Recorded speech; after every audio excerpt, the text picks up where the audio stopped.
जय श्री कृष्ण सा। आप सभी का मेरे चैनल पर स्वागत है। आइए सुनते हैं श्रावण मास महात्म्य का दूसरा अध्याय, श्रावण मास के विहित कृत्य। ईश्वर बोले, हे महाभाग, आपने उचित बात कही है।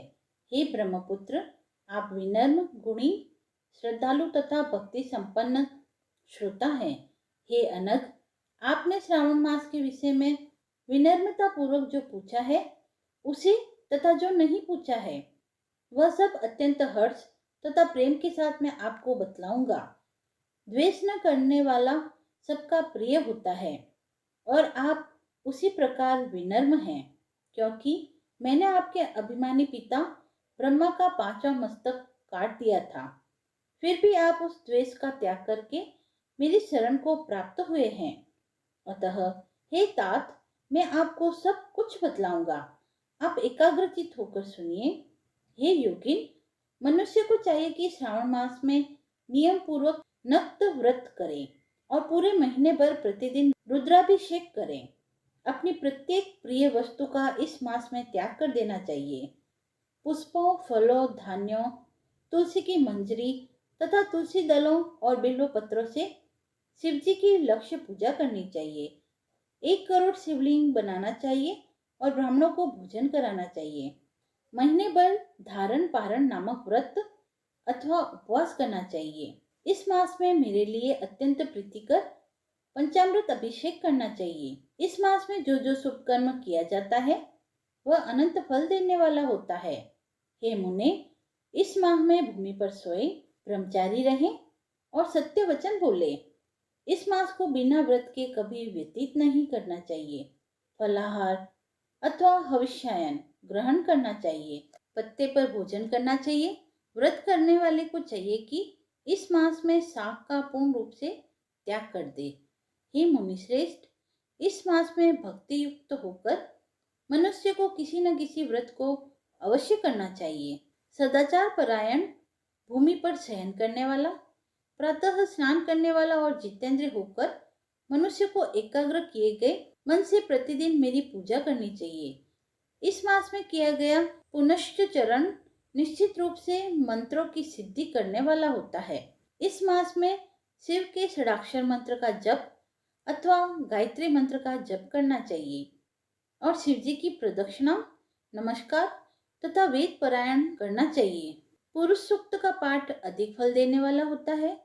इस मास में किया गया यज्ञ, कोटि होम, लक्ष्य होम तथा अयुत होम शीघ्र ही फलीभूत होता है और अभिष्ट फल प्रदान करता है।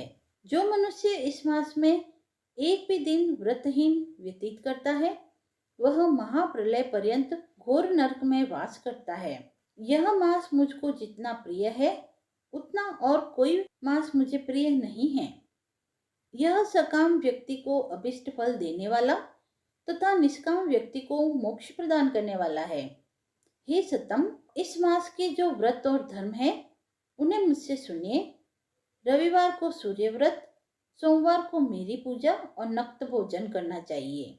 श्रावण के प्रथम सोमवार से आरंभ करके 3.5 महीने तक रोटक नामक व्रत किया जाता है। वह सभी वांछित फल प्रदान करने वाला है। मंगलवार को मंगला गौरी का व्रत, बुध बृहस्पति के दिन बुध और बृहस्पति जी का व्रत, शुक्रवार को जीवंतिका का व्रत और शनिवार को हनुमान तथा नरसिंह का व्रत करना बताया गया है। हे मुने, अब तिथियों में किए जाने वाले व्रतों का श्रवण करो।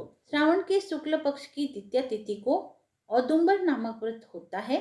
श्रावण के शुक्ल पक्ष की तृतीय तिथि को गौरी व्रत होता है। इसी प्रकार शुक्ल पक्ष की चतुर्थी तिथि को दुर्वा गणपति नामक व्रत किया जाता है। हे मुने, उसी चतुर्थी का दूसरा नाम विनायकी चतुर्थी भी है। शुक्ल पक्ष में पंचमी तिथि नागों के पूजन के लिए प्रशस्त होती है। हे मुनि श्रेष्ठ, इस पंचमी को रौरव कल्पादि नाम से जानिए। षष्ठी तिथि को सुपोदन व्रत और सप्तमी तिथि को शीतला व्रत होता है। अष्टमी अथवा चतुर्दशी तिथि को देवी का पवित्रारोपण व्रत होता है। इस माह के शुक्ल तथा कृष्ण पक्ष की दोनों 9वीं तिथि को नक्त व्रत करना बताया गया है। शुक्ल पक्ष की 10वीं तिथि को आशा नामक व्रत होता है। इस माह में दोनों पक्षों में दोनों एकादशी तिथि को इस व्रत की कुछ और विशेषता मानी गई है। श्रावण मास के शुक्ल पक्ष की द्वादशी तिथि को विष्णु भगवान का पवित्रारोपण व्रत बताया गया है। इस द्वादशी तिथि में भगवान श्रीधर की पूजा करके मनुष्य परम गति प्राप्त करता है।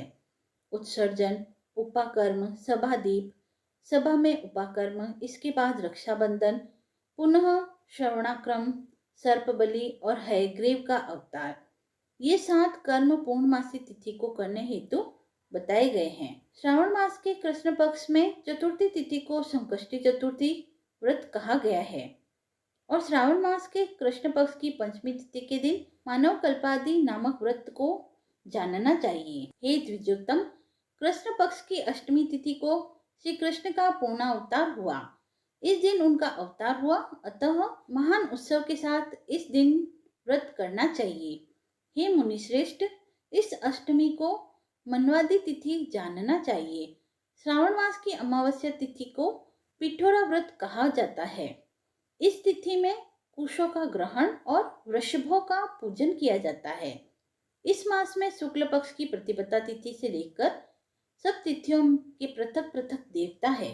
प्रतिपदा तिथि के देवता अग्नि, द्वितीय तिथि के ब्रह्मा, तृतीया की गौरी, चतुर्थी के गणपति हैं, पंचमी के देवता नाग हैं, षष्ठी के देवता कार्तिकेय हैं, सप्तमी के देवता सूर्य और अष्टमी के देवता शिव है, नवमी की देवी दुर्गा, दशमी के देवता यम और एकादशी तिथि के देवता विश्वदेव कहे गए हैं। द्वादशी के विष्णु तथा त्रयोदशी के देवता कामदेव माने गए हैं। चतुर्दशी के देवता शिव और पूर्णिमा के देवता चंद्रमा और अमावस्या के देवता पितर हैं। ये तिथियों के देवता कहे गए हैं। जिन देवताओं की जो तिथि हो उस देवता की उसी तिथि में पूजा करनी चाहिए। प्राय इसी मास में अगस्त का उदय होता है। हे मुने, मैं उस काल को बता रहा हूँ, आप एकाग्रचित होकर सुनिए। सूर्य के सिंह राशि में प्रवेश करने के दिन से जब 12 अंश 40 घड़ी व्यतीत हो जाती है तब अगस्त का उदय होता है। उसके 7 दिन पूर्व से अगस्त को अर्घ्य प्रदान करना चाहिए। 12 मासों में सूर्य पृथक पृथक नामों से जाने जाते हैं। उनमें से श्रावण मास में सूर्य गभस्ती नाम वाला होकर तपता है। इस मास में मनुष्य को भक्ति संपन्न होकर सूर्य की पूजा करनी चाहिए। हे मुने, 4 मासों में जो वस्तुएं वर्जित है उसे सुनिए। श्रावण में शाक, भाद्रपद में दही का त्याग कर देना चाहिए। इसी प्रकार अश्विन में दूध और कार्तिक में दाल का परित्याग कर देना चाहिए। यदि इन मासों में इन वस्तुओं का त्याग नहीं कर सके तो केवल श्रावण मास में ही उक्त वस्तुओं का त्याग करने से मानव उसी फल को प्राप्त कर लेता है। हे मानद, यह बात मैंने आपसे संक्षिप्त में कही है।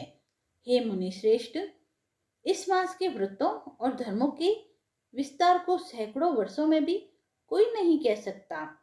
मेरी अथवा विष्णु की प्रसन्नता के लिए संपूर्ण रूप से व्रत करना चाहिए। परमार्थ की दृष्टि से हम दोनों में भेद नहीं है। जो लोग भेद करते हैं वे नरकगामी होते हैं। अतः हे सनत कुमार, आप श्रावण मास में धर्म का आचरण कीजिए।